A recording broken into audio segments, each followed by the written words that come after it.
আর নজর রাখবো এই মুহূর্তে সব থেকে বড় খবরের দিকে। নাগরিকত্ব নিশ্চিত হওয়ার পরই ভোটাধিকার, এমনটাই স্পষ্ট করে দিয়েছে সুপ্রিম কোর্ট। সিএএতে নাগরিকত্বের আবেদনকারী মতুয়ারা কি ভোট দিতে পারবেন? সুপ্রিম কোর্টের মঙ্গলবারের পর্যবেক্ষণের পর ফের অনিশ্চিত পশ্চিমবঙ্গে সিএএতে আবেদনকারীদের ভোটাধিকারের ভবিষ্যৎ। আমি সরাসরি চলে যাবো, আমাদের প্রতিনিধি জ্যোতির্ময় রয়েছে। জ্যোতির্ময়, একটা বিষয় তো সুপ্রিম কোর্ট স্পষ্ট করে দিয়েছে যে নাগরিকত্ব নিশ্চিত হওয়ার পরই ভোটাধিকার তারা প্রয়োগ করতে পারবেন। দেখো, সিটিজেনশিপ অ্যামেন্ডমেন্ট অ্যাক্ট সেখানে খুব স্পষ্টভাবে বলা আছে যে একটা রিল্যাক্সেশন দেওয়া আছে যে সুনির্দিষ্ট সময়ের মধ্যে যারা ভারতে এসেছেন তারা নাগরিকত্বের জন্য অ্যাপ্লাই করতে পারবেন, এবং কারা নাগরিকত্বের জন্য অ্যাপ্লাই করতে পারবেন সেক্ষেত্রেও সুনির্দিষ্ট কয়েকটি বিষয় উল্লেখ করে দেওয়া আছে। অর্থাৎ সেই জাতিগত ক্রাইটেরিয়া যদি মেনটেন হয় তবেই তারা গিয়ে নাগরিকত্ব পাবেন। স্বাভাবিকভাবেই সেই বিষয়গুলি যতক্ষণ পর্যন্ত না যাচাই হচ্ছে, অর্থাৎ যতক্ষণ পর্যন্ত তাদের আবেদন বিচারাধীন থাকছে ততক্ষণ পর্যন্ত তারা ভারতের নাগরিক হিসেবে কখনোই গণ্য হচ্ছে না। আর জাতীয় নির্বাচন কমিশন ইতিমধ্যে স্পষ্ট করে দিয়েছে যে ভারতের নাগরিক যারা নয়, যাদের নাগরিকত্ব নিয়ে প্রশ্ন রয়েছে, তারা কখনোই ভোটার তালিকায় থাকতে পারে না। এক্ষেত্রে আত্মদ্বীপ নামে একটি স্বেচ্ছাসেবী সংস্থা তারা সুপ্রিম কোর্টের দ্বারস্থ হয়েছিল। তারা আবেদন জানিয়েছেন যে সিএএতে যারা আবেদন জানিয়েছেন, যাদের আবেদন এখনো পর্যন্ত বিচারাধীন রয়েছে, তাদের আপাতভাবে ভোট দেওয়ার সুযোগ দেওয়া হোক, বা তাদের এই যে এসআইআর এর পরে ভোটার তালিকা, সংশোধিত ভোটার তালিকা প্রকাশ হবে, সেখানে যেন তাদের জায়গা দেওয়া হয়। এবং সেক্ষেত্রে সিএ এর এই যে প্রক্রিয়া, অর্থাৎ নাগরিকত্ব যাচাইয়ের কাজ, তারা নাগরিকত্ব আদৌ পাবেন কিনা, সেই প্রক্রিয়াও দ্রুত সম্পন্ন করার জন্য কেন্দ্রীয় সরকারকে নির্দেশ দেওয়ার আবেদন জানানো হয়েছিল এই পিটিশনের মাধ্যমে। কিন্তু সুপ্রিম কোর্ট আজকে প্রথম যে বিষয়টি স্পষ্ট করে দিয়েছে তা হচ্ছে যে যারা আবেদন করেছেন তাদের আবেদন যতক্ষণ পর্যন্ত না যাচাই হচ্ছে, যতক্ষণ পর্যন্ত না তারা ভারতের নাগরিক হিসেবে তারা ঘোষিত হচ্ছেন, ততক্ষণ পর্যন্ত তারা ভোটাধিকার পেতে পারেন না। দ্বিতীয়ত যে বিষয়টি তা হচ্ছে যে কেন্দ্রীয় সরকারকে নির্দেশ দেওয়ার বিষয় যে সিএ এর এই যে প্রক্রিয়া, সেই প্রক্রিয়া দ্রুত সম্পন্ন করা হোক যাতে তারা ভোট দিতে পারেন। এই পুরো বিষয়টি কেন্দ্রীয় সরকারের এখতিয়ারভুক্ত। স্বাভাবিকভাবে জাতীয় নির্বাচন কমিশনের যে এক্ষেত্রে কিছু করার নেই, তা আজকে জাতীয় নির্বাচন কমিশনের তরফে আইনজীবী রাকেশ দ্বিবেদী তিনি খুব স্পষ্ট করে জানিয়ে দিয়েছেন। কিন্তু সুপ্রিম কোর্টে প্রধান বিচারপতি সূর্যকান্ত এবং জয়মাল্য বাগচির বেঞ্চ তারা আজকে কেন্দ্রীয় সরকারকে এ বিষয়ে নোটিশ ইস্যু করেছে। তাদেরকে 1 সপ্তাহের মধ্যে তাদের বক্তব্য জানাতে হবে। অ্যাটর্নি জেনারেলের অফিসের মাধ্যমে এই নোটিশ ইস্যু করা হয়েছে এবং আগামী সপ্তাহে এই বিষয়টি শুনানি হবে। অর্থাৎ একটা আশার আলো কিন্তু এক্ষেত্রে রয়েছে যে যদি কেন্দ্রীয় সরকার পরবর্তী ক্ষেত্রে সিএ এর এই প্রক্রিয়াকে দ্রুত সম্পন্ন করার নির্দেশ দেয় এবং যদি তা ফেব্রুয়ারির মধ্যে হয়, তবেই কিন্তু এই যে যারা আবেদন করেছেন তারা ভোট দিতে পারবেন।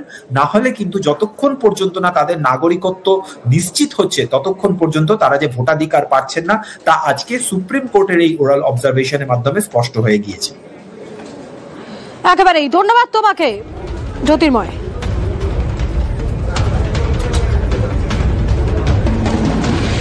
নাগরিকত্ব নিশ্চিত না হওয়ার পরই ভোটাধিকার স্পষ্ট করল সুপ্রিম কোর্ট। সিএএতে নাগরিকত্বের আবেদনকারী মতুয়ারা কি ভোট দিতে পারবেন? সুপ্রিম কোর্টের মঙ্গলবারের পর্যবেক্ষণের পর ফের অনিশ্চিত পশ্চিমবঙ্গে সিএএতে আবেদনকারীদের ভোটাধিকারের ভবিষ্যৎ।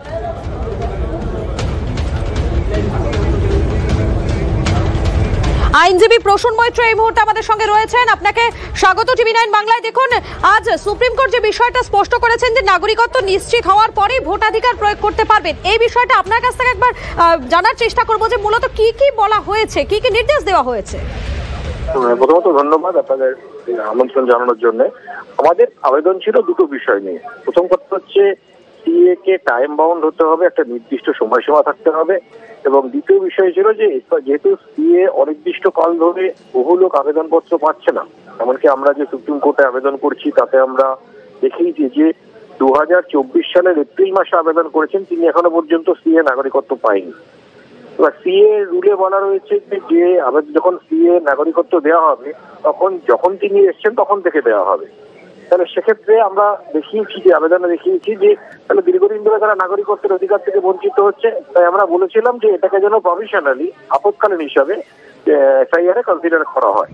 তো আজকে দুই বিচারপতি এবং জয়মাল্য বাগচি বিচারপতি তার সামনে শুনানি হয়। তারা রাজি হয়েছেন যে আমরা সিএ টাইম বাউন্ড হওয়া উচিত, এই বিষয়ে আমরা মোটামুটি এগ্রি করছি, সম্মত হচ্ছি।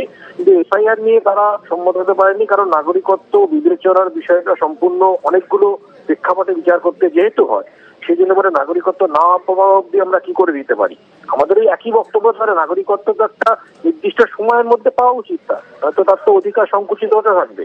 তো এই বিষয়ে সম্পূর্ণ সিদ্ধান্ত হয়নি। আগামী 17 তারিখ আবার সর্বোচ্চ আদালত দিন নির্ধারণ করেছে, সেদিন হবে। একেবারেই ধন্যবাদ আপনাকে। আরো একবার জানাই আপনাদেরকে এই মুহূর্তে সব থেকে বড় আপডেট, নাগরিকত্ব নিশ্চিত হওয়ার পরই ভোটাধিকার স্পষ্ট করলো সুপ্রিম কোর্ট। সিএএতে নাগরিকত্ব আবেদনকারী মতুয়ারা কি ভোট দিতে পারবেন? সুপ্রিম কোর্টে মঙ্গলবারে পর্যবেক্ষণের পর ফের অনিশ্চিত পশ্চিমবঙ্গের সিএএতে আবেদনকারীদের ভোটাধিকারের ভবিষ্যৎ। এই মুহূর্তে সব থেকে বড় খবরের দিকে আমাদের নজর রাখতেই হবে। সুপ্রিম কোর্টের যে আজ স্পষ্ট করে দিয়েছে যে বিষয়, নাগরিকত্ব নিশ্চিত হওয়ার পরেই ভোটাধিকার প্রয়োগ করা যাবে। সিএএতে নাগরিকত্বের আবেদনকারী মতুয়ারা তারা কি এবারে ভোট দিতে পারবেন? সুপ্রিম কোর্টে মঙ্গলবারের পর্যবেক্ষণের পর ফের অনিশ্চিত পশ্চিমবঙ্গে সিএএতে আবেদনকারী ভোটাধিকারের ভবিষ্যৎ। এই মুহূর্তে সব থেকে বড় আপডেটের দিকে আমাদের নজর রয়েছে। নাগরিকত্ব নিশ্চিত হওয়ার পরেই ভোটাধিকার স্পষ্ট করেছে সুপ্রিম কোর্ট। সিএএতে নাগরিকত্বের আবেদনকারী মতুয়ারা কি ভোট দিতে পারবেন? সুপ্রিম কোর্টের মঙ্গলবারের পর্যবেক্ষণের পর ফের অনিশ্চিত পশ্চিমবঙ্গে সিএএতে আবেদনকারীদের ভোটাধিকারের ভবিষ্যৎ।